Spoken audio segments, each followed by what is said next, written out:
Israel अपने पापा USA की मदद से ईरान पर अटैक करता है। क्या ये सिर्फ शुरुआत है?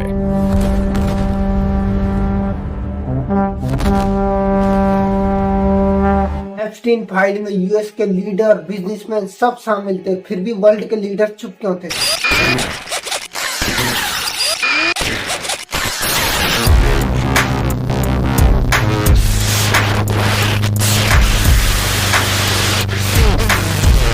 कोरोना आया तो यूएस की वजह से, ईरान की सुप्रीम लीडर खामनेई पर अटैक हुआ तो यूएस की वजह से।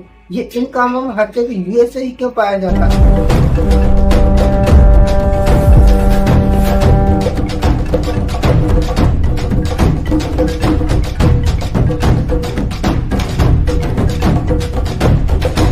यूएस इतना पावरफुल हो चुका है कि अगर पूरा वर्ल्ड एक तरफ हो जाए तब भी जीतेगा यूएस ही। तो आज हम बात करेंगे यूएस की बिजनेस पॉलिसी के बारे में कि कैसे यूएस इजराइल के थ्रू ईरान पर अटैक करवाता है, और कोरोना में भी इसका नाम आता है, और एप्स्टीन फाइल में भी इसके बड़े बड़े बिजनेसमैन और लीडर्स का नाम आता है। लेकिन उसके बावजूद भी यूएस की जीडीपी में इतनी ज्यादा ग्रोथ कैसे है, आज हम इसे थोड़ा डिटेल में समझेंगे। देखिए, ये ईरान है। इसे पुराने टाइम में पर्सिया के नाम से जाना जाता था, और जब सन 1800 का टाइम आता है तो ईरान पर फतेह अली शाह कजर का शासन था। लेकिन असली प्रॉब्लम ये थी कि ईरान के पास कोई मॉडर्न सेना नहीं थी। दूसरी तरफ रशिया और यूनाइटेड किंगडम तेजी से आगे बढ़ रहे थे। दोनों को ईरान की जमीन चाहिए थी ताकि ये वहाँ पर बंदरगाह बनाकर भारत, मध्य एशिया और यूरोप में अपना बिजनेस फैला सके। इसके बाद जब सन 1804 का टाइम आता है तो पर्सिया और रूस के बीच पहला युद्ध होता है, और ईरान को इस युद्ध में बुरी तरीके से हार मिलती है। ये युद्ध 9 साल तक चलता है। फिर 1826 में पर्सिया और रूस के बीच दूसरा युद्ध होता है। इसमें भी पर्सिया को हार ही मिलती है। ये युद्ध 4 साल तक चलता है। इसके बाद 2 समझौते होते हैं, ट्रीटी ऑफ बलूचिस्तान और ट्रीटी ऑफ तुर्कमेनचे। इन समझौतों के बाद पर्सिया को कौकास के बड़े इलाके रूस को देने पड़ते हैं, जिससे पर्सिया अपनी ताकत धीरे धीरे खोने लगता है। वहीं दूसरी तरफ यूनाइटेड किंगडम भी पर्सिया में अपना इफेक्ट बढ़ाने लगता है, क्योंकि ब्रिटेन को डर था कि अगर रूस आगे बढ़ गया तो वह भारत, जो उस समय ब्रिटिश राज के अंडर में था, उसके लिए खतरा बन सकता है। इसलिए ब्रिटेन ने ईरान की राजनीति और अर्थव्यवस्था में दखल देना शुरू कर दिया। इसके बाद जब 1901 का टाइम आता है तो ब्रिटिश गवर्नमेंट एक British businessman William knock DRP को ईरान में तेल खोजने के लिए भेजते हैं, और 1908 में इनको तेल मिल जाता है। इसके बाद ब्रिटिश पर्सिया में दुनिया की सबसे बड़ी oil company Anglo Persian oil बनाते हैं। पर्सिया अचानक से दुनिया के एनर्जी पॉलिटिकल का सेंटर बन जाता है। लेकिन तेल के ज्यादा बेनिफिट सिर्फ यूनाइटेड को मिल रहे थे, ईरान की जनता को इसका कोई फायदा नहीं हो रहा था, जिसकी वजह से 1906 में पर्सिया में पर्सियन कॉन्स्टिट्यूशनल रिवॉल्यूशन नाम से एक बड़ा आंदोलन होता है। इस आंदोलन के बाद पहली बार ईरान में संविधान और संसद बनती है, लेकिन असली ताकत अभी भी ब्रिटेन और रूस के पास ही रहती है। इसके बाद 1907 में ब्रिटेन और रूस एंग्लो रशियन कन्वेंशन ऑफ 1907 के नाम से एक समझौता करते हैं, और पर्सिया को 3 हिस्सों में बांट दिया जाता है। उत्तर में रूस का इफेक्ट रहता है और दक्षिण में ब्रिटेन का इफेक्ट रहता है। बीच का हिस्सा न्यूट्रल जोन में रहता है। इसके बाद जब 1921 का टाइम आता है तो पर्सिया में एक सैन्य अधिकारी होते हैं जिनका नाम राजा शाह होता है। वो तख्ता पलट करके सत्ता में आ जाता है, और 1925 में खुद को पर्सिया का शाह घोषित कर देते हैं। अब यहीं से पर्सिया का मॉडर्नाइजेशन शुरू होता है। रेलवे, सेना, शिक्षा और उद्योग, हर जगह सुधार होने लगता है। रेजा शाह जर्मनी के साथ धीरे धीरे करीब होते जा रहे थे, क्योंकि 1930 के दशक में जर्मनी और पर्सिया के बीच बिजनेस तेजी से बढ़ रहा था। पर्सिया में सैकड़ों जर्मन इंजीनियर, टेक्नीशियन काम कर रहे थे, और 1935 में राजा शाह देश का नाम पर्सिया से बदलकर ईरान कर देते हैं। इसके बाद 1941 में यूनाइटेड किंगडम और सोवियत यूनियन दोनों मिलकर ईरान पर अटैक कर देते हैं, क्योंकि ईरान की जमीन बहुत ज्यादा स्ट्रेटेजिक थी, और उस टाइम पर सोवियत यूनियन को युद्ध लड़ने के लिए हथियार और सप्लाई चाहिए थी, और इन सप्लाई को पहुंचाने के लिए एक सुरक्षित रास्ता चाहिए था जिसे पर्शियन कॉरिडोर कहा जाता था, जो सीधे ईरान के अंदर से होकर सोवियत यूनियन तक जाता था। अगर जर्मनी का इन्फ्लुएंस ईरान में बढ़ जाता तो ये पूरा सप्लाई रूट खतरे में पड़ सकता था। इस अटैक को हिस्ट्री में Anglo Soviet invention of Iran कहा जाता है। ब्रिटिश सेना दक्षिण से ईरान में घुसती है जहां बड़े बड़े तेल के कुएं थे, और सोवियत यूनियन सेना उत्तर से अटैक करती है। ईरान की सेना मुकाबला करने की कोशिश करती है, लेकिन वो ज्यादा देर टिक नहीं पाती है। सिर्फ कुछ ही दिनों में ईरान की सेना हारने लगती है। इस दबाव के बाद रेजा शाह पहलवी गद्दी छोड़ने पर मजबूर हो जाते हैं, और उनकी जगह उनके बेटे मोहम्मद रेजा पहलवी को ईरान का नया शाह बना दिया जाता है। लेकिन असली ताकत अब भी ब्रिटेन और सोवियत यूनियन के हाथ में ही थी, अब ईरान का इस्तेमाल एक सप्लाई कॉरिडोर के रूप में होने लगता है। अमेरिका और ब्रिटेन से आने वाले हथियार ईरान के रास्ते सोवियत यूनियन तक पहुंचने लगते हैं। यही सप्लाई बाद में जर्मनी के खिलाफ सेकंड वर्ल्ड वॉर में सोवियत यूनियन के लिए बहुत इंपॉर्टेंट साबित हुई। लेकिन इस घटना ने ईरान की राजनीति पर गहरा असर डाला, क्योंकि ईरान के लोगों को महसूस हुआ कि बड़ी शक्तियां जब चाहे उनके देश में दखल दे सकती हैं, और यही भावना आगे चलकर ईरान में कई बड़े राजनीतिक बदलाव की वजह बनती है। अब वर्ल्ड वार की वजह से प्रेशर बढ़ने लगता है और सोवियत यूनियन ईरान से बाहर चला जाता है। लेकिन तब तक ईरान की राजनीति में विदेशी हस्तक्षेप की जड़ें बहुत ज्यादा गहरी हो चुकी थी। इसके बाद जब 1953 का टाइम आता है तो ईरान में मोहम्मद मोसाद्देक पीएम बनते हैं। ये ब्रिटिश ऑयल कंपनी को नेशनलाइज कर देते हैं। इससे ब्रिटेन नाराज हो जाता है, जिसके बाद ये ऑपरेशन एजेक्स चलाते हैं। CIA और ब्रिटेन की MI6 मिलकर मोसाद्देक की सरकार गिरा देते हैं और ईरान में इस बार मोसाद्देक रेजा पहलवी, जो कि ईरान के राजा थे, वे सत्ता संभालते हैं। शाह अमेरिका का ही पपेट था, जिससे अमेरिका बहुत ज्यादा खुश था, लेकिन इसकी वजह से पर्शिया की जनता में धीरे धीरे गुस्सा पनपने लगता है। इसके बाद जब 1979 का टाइम आता है तो ईरान में क्रांति होती है और शाह को हटा दिया जाता है और इस बार ईरान के पीएम बनते रुहुल्लाह खामनी। ये टाइम ईरान में इस्लामिक रिपब्लिक बन जाता है और उसी साल तेहरान में अमेरिकी दूतावास पर अटैक होता है और 52 अमेरिकी राजनयिकों को 444 दिनों तक बंधक बना लिया जाता है और यहीं से ईरान और USA के रिलेशन खराब हो जाते हैं, जिसके बाद ईरान ओपनली पैलेस्टीन का सपोर्ट करने लगता है और इजरायली विरोधी ग्रुप हिजबुल्लाह हमास को सपोर्ट करने लगता है। इजराइल का आरोप था कि इन ग्रुप्स को ईरान फंडिंग और वेपन देता है। इसके बाद 2000 के दशक की शुरुआत में ईरान का न्यूक्लियर प्रोग्राम तेजी से आगे बढ़ रहा था। सन 2002 में नेटंज न्यूक्लियर फैसिलिटी सामने आती है। इजराइल को डर था कि ईरान परमाणु हथियार बना सकता है, लेकिन ईरान का मानना था कि उसका न्यूक्लियर प्रोग्राम एनर्जी के लिए। इसके बाद 2015 में एक समझौता होता है, joint compressive plan of action, जिसे आम भाषा में ईरान न्यूक्लियर डील कहा जाता है। इसमें ईरान ने न्यूक्लियर एक्टिविटी सीमित करने की सहमति दी थी, बदले में सैंक्शन हटा दिए गए। इसके बाद जब 2018 का टाइम आता तो USA का राष्ट्रपति डोनाल्ड ट्रंप न्यूक्लियर डील से USA को बाहर कर देते हैं और ईरान पर भारी सैंक्शन लगाते हैं, जिससे ईरान की पूरी अर्थव्यवस्था हिल जाती है।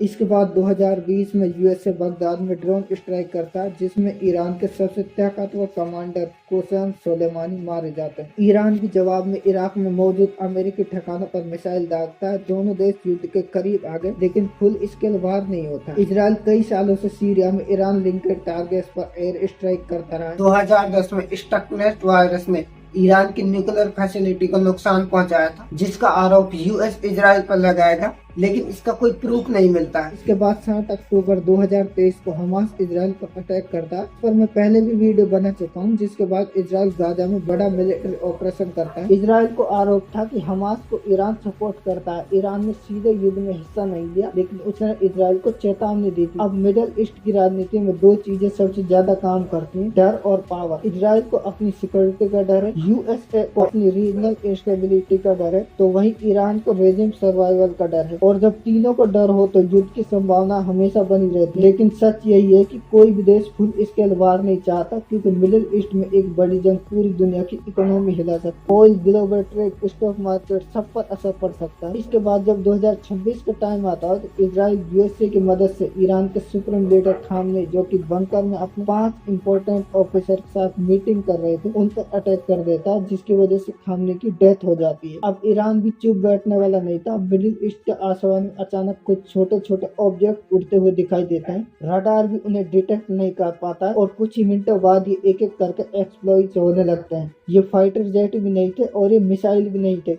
ये थे सुसाइड ड्रोन्स। अगर आप सोचते हैं कि मॉडर्न वार सिर्फ टैंक और फाइटर जेट से लड़ी जाती है, तो ईरान की स्ट्रेटेजी बिल्कुल अलग है। ईरान ने पिछले 20 सालों में एक ऐसी मिलिट्री स्ट्रेंथ बनाई जिसे एक्सपर्ट एसिमेट्रिक वारफेयर कहते हैं, मतलब कम रिसोर्सेज से भी बड़ी मिलिट्री पावर्स को चैलेंज करना। ईरान का सबसे चर्चित हथियार है उनका ड्रोन प्रोग्राम। इनका सबसे फेमस ड्रोन शाहिद 136 है। इसे कमिकेज ड्रोन भी कहा जाता है। ये ड्रोन पहले आसमान में उड़ता है और फिर जैसे ही टारगेट मिलता है ये सीधा उस पर क्रैश होकर एक्सप्लोड हो जाता है। इसकी सबसे बड़ी खासियत ये है कि बहुत सस्ता है, रडार से पकड़ना मुश्किल है, एक साथ सैकड़ों ड्रोन लॉन्च किए जा सकते हैं। इसी वजह से ये मॉडर्न वारफेयर में काफी खतरनाक माना जाता है। इस ड्रोन की कीमत लगभग $20,000 से $50,000 के बीच होती है, लेकिन प्रॉब्लम तब शुरू होती है जब इसे गिराने के लिए डिफेंस सिस्टम एक्टिव होते हैं। कई बार ऐसे ड्रोन को गिराने के लिए पैट्रिक मिसाइल मिसाइल सिस्टम इस्तेमाल होता है। इस डिफेंस सिस्टम की एक मिसाइल की कीमत लगभग 3 से 4 मिलियन डॉलर तक होती है। अगर दुश्मन $20,000 का एक ड्रोन भेजता है तो उसे गिराने के लिए आपको $4 मिलियन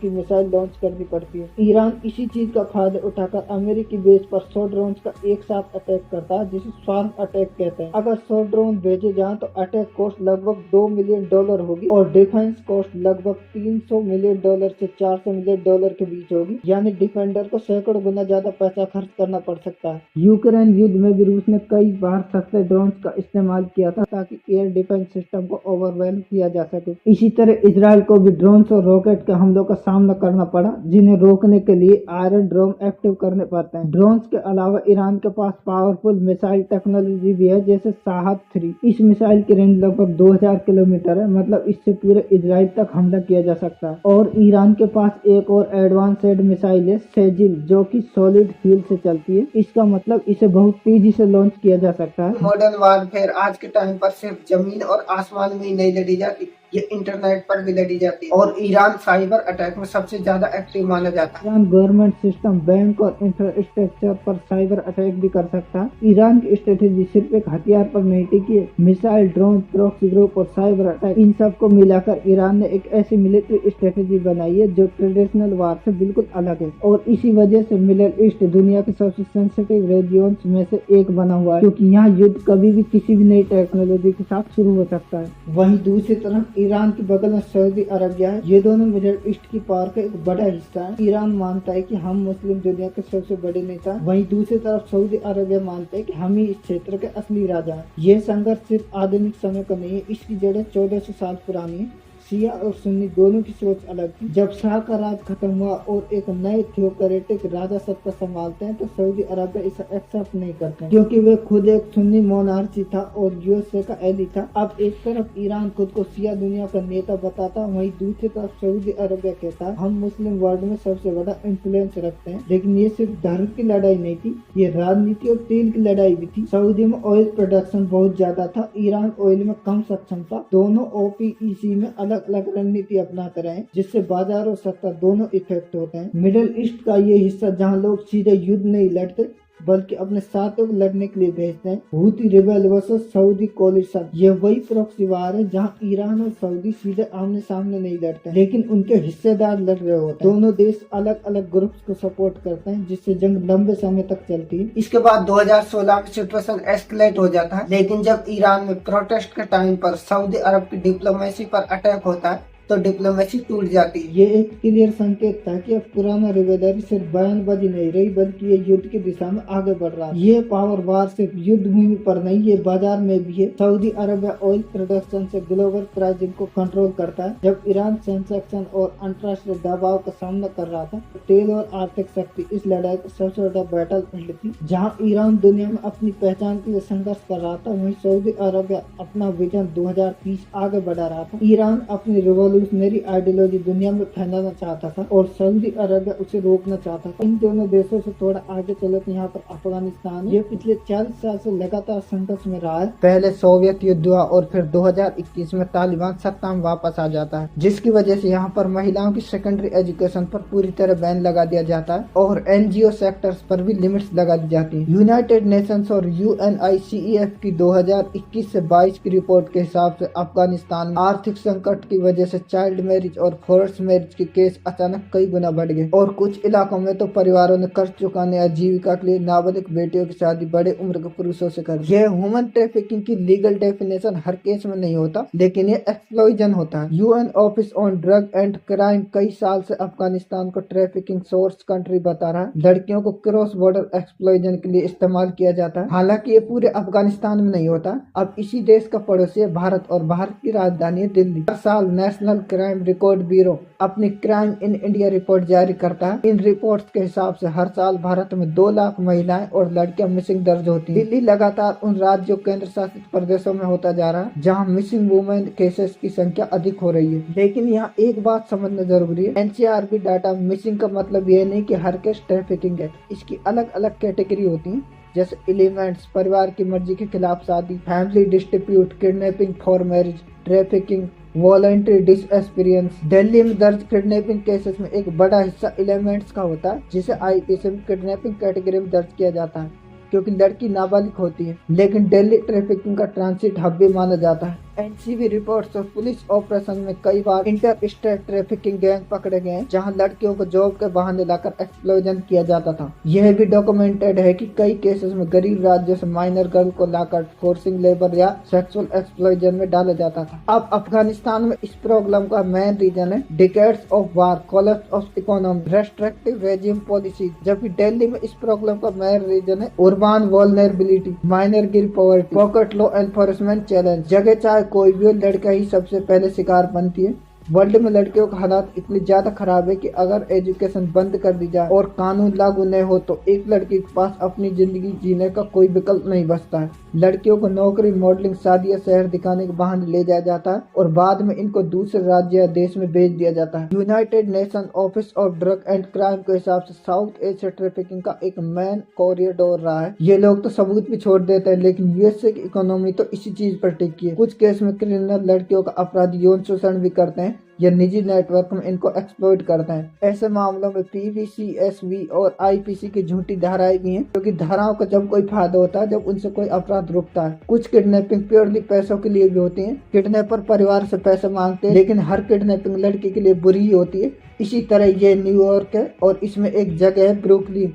यहाँ पर एक लड़के का जन्म होता है जिसका नाम जेफरी एप्टिन रखा जाता है। ये किसी अमीर खानदान से नहीं था, ना इसके पास कोई बड़ी विरासत थी, ना इसके पास कोई बड़ा बिजनेस था। ब्रुकलिन की नॉर्मल गलियों में पड़ा बड़ा ये लड़का बचपन से ही अलग था। ये पढ़ाई में अच्छा था, गणित में इसकी खास पकड़ थी, लेकिन उससे भी ज्यादा उसे समझ थी लोगों की। इसने लफायट हाई स्कूल से पढ़ाई की थी और बाद में कूपर यूनियन में दाखिला लिया। फिर इसने कुछ टाइम न्यूयॉर्क यूनिवर्सिटी में बिताया, लेकिन इसने कोई भी डिग्री पूरी नहीं की। लेकिन फिर भी 1970 में इसको मैनहट्टन के एक फेमस स्कूल डेल्टन में जॉब मिल जाती। लेकिन हैरानी वाली बात यह थी कि एक ऐसा व्यक्ति जिसके पास कॉलेज की कोई डिग्री नहीं थी, वो न्यूयॉर्क के अमीर परिवार के बच्चों को पढ़ा रहा था। पर कुछ टाइम बाद ये स्कूल छोड़कर वॉल स्ट्रीट में पहुंच जाता है। वहाँ पर इसकी इन्वेस्टमेंट बैंक बियर स्ट्रीम में जॉब लग जाती है। बियर स्ट्रीम में ये बहुत तेजी से तरक्की करता है, क्योंकि इसे हाई नेटवर्क क्लाइंट्स को हैंडल करना आता था। लेकिन 1981 में इसने ये फर्म छोड़ दी, क्योंकि ठीक एक साल पहले यानी 1980 के दशक में एप्टिन ने खुद को फाइनेंशियल मैनेजर के रूप में स्थापित किया था। वो दावा करता था कि ये सिर्फ अरबपतियों का पैसा संभालता है। धीरे धीरे इसने प्राइवेट जेट खरीदे, लग्जरी मैंशन खरीदे और एक प्राइवेट आइलैंड तक खरीद लिया। इसके न्यूयॉर्क मैंशन को दुनिया के सबसे महंगे निजी घरों में गिना जाता था। और फिर इसकी जिंदगी में एंट्री होती है एक ब्रिटिश सोशलाइट गिस्लेन मैक्सवेल। ये रिश्ता आगे चलकर पूरी कहानी का सबसे अंधेरा अध्याय बनता है। इसके बाद जब 1990 से 2000 का जो टाइम होता है, उसमें एप्टिन अब सिर्फ अमीर नहीं था, वो बिल क्लाइंट और प्रिंस एंड्रयू जैसे लोगों से कनेक्ट हो गया था। ये हार्वर्ड, MIT जैसे संस्थानों से भी जुड़ने की कोशिश करता है, वैज्ञानिकों को फंडिंग देता है, पावरफुल लोगों के साथ फोटो खिंचवाता है। लेकिन जितनी तेजी से इसका नेटवर्क बढ़ रहा था, उतने ही चुपचाप इसकी असली दुनिया भी बन रही थी। इसमें बिल गेट्स का नाम भी आता है। बिल गेट्स और उसकी पूर्व पत्नी ने bill and Melinda Gates foundation की स्थापना की थी। ये फाउंडेशन वैक्सीन रिसर्च को फंड करती है, गरीब देशों में टीकाकरण कार्यक्रमों को सपोर्ट करती है, WHO और बाकी ग्लोबल हेल्थ संगठनों के साथ काम करती है। बिल गेट्स वैक्सीन नेटवर्क को सपोर्ट इसलिए करता है ताकि इन्फेक्शन डिसीज को रोका जा सके, जिससे लाखों बच्चों की जान बचाई जा सकती है और गरीब देश आर्थिक रूप से मजबूत हो सकते हैं। इस फाउंडेशन का focus polio, malaria, tuberculosis, measles जैसी बीमारी को खत्म करना है। एग्जाम्पल के लिए गेवी द वैक्सीन एजेंसी का गेट्स फाउंडेशन सबसे बड़े प्राइवेट डोनर्स में से एक है। गेवी का काम गरीब देशों में वैक्सीन उपलब्ध कराना है। लेकिन 2019 में बिल गेट्स ने गॉड बनने की भी कोशिश की थी और करोड़ों लोगों की जान ली थी, ताकि ये दुनिया को दिखा सके कि दुनिया का सारा कंट्रोल इसके हाथ में। कोविड-19 महामारी के टाइम पर गेट्स फाउंडेशन ने वैक्सीन रिसर्च और डिस्ट्रीब्यूशन प्रोग्राम को फंड किया था, कोवैक्स इंटीमेट को सपोर्ट किया था। लेकिन वैक्सीन डेवलपमेंट एक्चुअल में फार्मास्यूटिकल कंपनी जो रिसर्च लैब ने जैसे पिफिजर, मॉडर्ना, एस्ट्राजेनेका, वैक्सीन को बनाने की प्रोसेस बहुत लंबी होती है। सबसे पहले वैज्ञानिक डिसीज को समझते हैं, बीमारी किस वायरस या बैक्टीरिया से हो रही है, शरीर में कैसे फैलता है, कौन सा हिस्सा इम्यून सिस्टम को ट्रिगर कर रहा है। जैसे कोविड-19 में साइंटिस्टों ने SARS-CoV-2 वायरस के स्पाइक प्रोटीन को टारगेट बनाया था, इसलिए वैज्ञानिक या तो वायरस का कमजोर निष्क्रिय रूप बनाते हैं या सिर्फ एक हिस्सा लेते हैं, या mRNA जैसी नई तकनीक से शरीर को प्रोटीन बनाने का निर्देश देते हैं। वैक्सीन बनने के बाद इसका पहला टेस्ट जानवरों पर होता है ताकि ये देखा जा सके कि इम्यूनिटी रेस्पॉन्स बन रहा है या नहीं,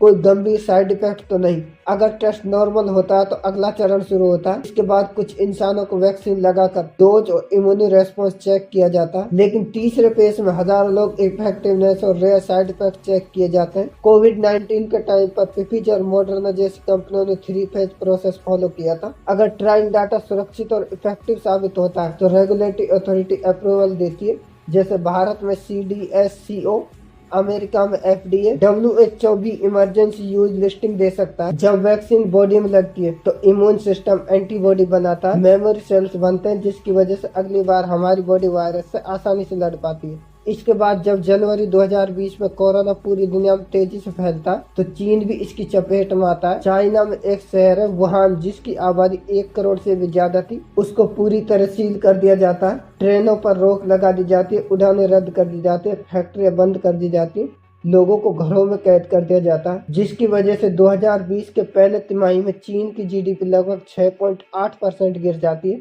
इंटरनेशनल मॉनेटरी फंड और वर्ल्ड बैंक दोनों ने इस गिरावट की पुष्टि की थी। चीन को वर्ल्ड फैक्ट्री भी कहा जाता है। जब वहाँ फैक्ट्रियां बंद हुई तो आईफोन पार्ट्स रुक गए, ऑटोमोबाइल प्रोडक्शन रुकी, मेडिकल सप्लाई की कमी हुई, जिसकी वजह से ग्लोबल सप्लाई की चेन टूट गई। लेकिन यहीं से कहानी में ट्विस्ट आता है। जब यूरोप और अमेरिका अभी लॉकडाउन में जा ही रहे थे, चीन ने अप्रैल 2020 से अपनी फैक्ट्रियां दोबारा खोलना शुरू किया, जिसकी वजह से 2020 के पूरे साल में चीन की GDP ग्रोथ लगभग 2.2% रहती है। कई अर्थव्यवस्था नेगेटिव ग्रोथ में चली जाती है। कुछ देशों की GDP 7% से 10% तक गिर जाती है। इसके बाद 2021-22 में चीन जीरो कोविड पॉलिसी अपनाता है, मतलब एक भी केस कोरोना का मिलता है तो पूरा शहर बंद, मास टेस्टिंग, स्ट्रिक्ट क्वारंटाइन। इस पॉलिसी की वजह से शंघाई जैसे बड़े आर्थिक केंद्र बंद हो गए, पोर्ट्स पर जाम लग गया, इंटरनेशनल कंपनी ने सप्लाई डाइवर्सिफाई करना शुरू कर दिया। यूथ अनएम्प्लॉयमेंट 2023 में 20% से ऊपर पहुंच गया। रियल एस्टेट सेक्टर, जो चीन की अर्थव्यवस्था का सबसे बड़ा हिस्सा है, वो दबाव में आ गए, जिसकी वजह से चीन को अरबों डॉलर का नुकसान हुआ। लेकिन कोविड के बाद कई देशों ने चाइना +1 स्ट्रेटेजी अपनाई। Supply chain India, Vietnam, Mexico की ओर शिफ्ट होने लगती है। इतना गिरने के बाद भी चीन दुनिया की दूसरी सबसे बड़ी अर्थव्यवस्था है। कोरोना का इम्पैक्ट सिर्फ चीन पर नहीं बल्कि अमेरिका पर भी पड़ता है। US GDP लगभग 3.4% गिर जाती है। 2 करोड़ से ज्यादा लोग अस्थायी रूप से बेरोजगार हो जाते हैं। लाखों स्मॉल बिजनेसेस बंद हो जाते हैं। 1 मिलियन से ज्यादा लोगों की डेथ हो जाती है। जिसके बाद अमेरिकी गवर्नमेंट ने ट्रिलियंस ऑफ डॉलर का stimulus package, direct cash payment, business loans,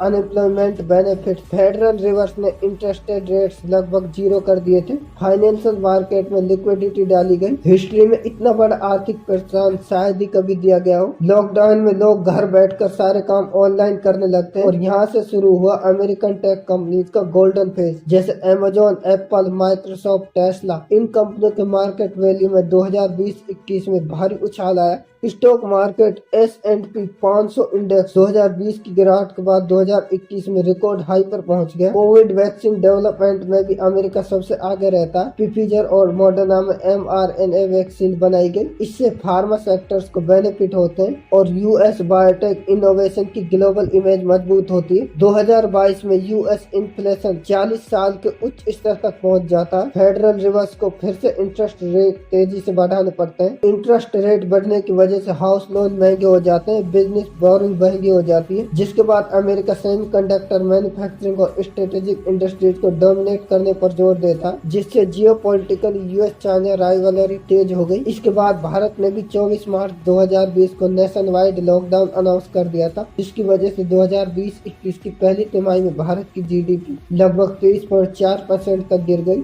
सिर्फ एक साल के भीतर भारत की अर्थव्यवस्था लगभग 7.3% पर सिकुड़ गई। इस लॉकडाउन का सबसे बड़ा असर रोजगार पर पड़ता है। Centre for monitoring Indian economy CMIE के हिसाब से अप्रैल 2020 में लगभग 12 करोड़ लोग अस्थायी रूप से बेरोजगार हो जाते हैं। माइग्रेंट वर्कर शहरों से पैदल अपने गाँव को ओर लौटने लगते हैं। इनफॉर्मल सेक्टर जो भारत की वर्क फोर्स का सबसे बड़ा हिस्सा, इस पर सबसे ज्यादा इफेक्ट पड़ता है। भारत में कोविड से लगभग 5 लाख से ज्यादा लोगों की डेथ हो जाती है। हॉस्पिटल्स में ऑक्सीजन सिलेंडर की कमी, अस्पतालों में बेड की कमी और दूसरी लहर से हालात और ज्यादा बिगड़ जाते हैं, जिसके बाद इंडियन गवर्नमेंट आत्मनिर्भर पैकेज की अनाउंसमेंट करती है। लाखों करोड़ों रुपए के credit support, MSME loans, food distribution programme लागू किए जाते हैं। RBI भी रिपो रेट घटा देता है, लोन मॉरिटोरियम देता है। इन कदमों से इमीडिएट कोलैप्स तो टल जाता है, लेकिन फिस्कल डेफिसिट बढ़ जाता है। इसके बाद 2021-22 में भारत की GDP ग्रोथ लगभग 8% से ज्यादा रहती है। UPI ट्रांजैक्शन में तेजी से वृद्धि होती है। ऑनलाइन सर्विसेज का विस्तार होने लगता है। Serum institute of India, Bharat biotech बड़े पैमाने पर वैक्सीन बनाते हैं। भारत दुनिया के सबसे बड़े वैक्सीनेशन ड्राइवर्स में से एक होता है। इसके बाद भारत, जहां आधी से ज्यादा आबादी खेती से जुड़ी रहती है और दूसरी तरफ दुनिया की सबसे बड़ी अर्थव्यवस्था यूनाइटेड स्टेट, जब ये दोनों ट्रेड पर बैठते हैं तो सवाल सिर्फ बिजनेस का नहीं होता, सवाल होता है किसानों के फ्यूचर का। भारत 1995 से वर्ल्ड ट्रेड ऑर्गेनाइजेशन का सदस्य है। WTO के रूल्स के हिसाब से देश इम्पोर्ट ड्यूटीज तय कर सकते हैं, लेकिन मनमाने प्रतिबंध नहीं लगा सकते हैं। इसका मतलब यह है कि भारत पहले से ग्लोबल ट्रेड फ्रेमवर्क में रहा है,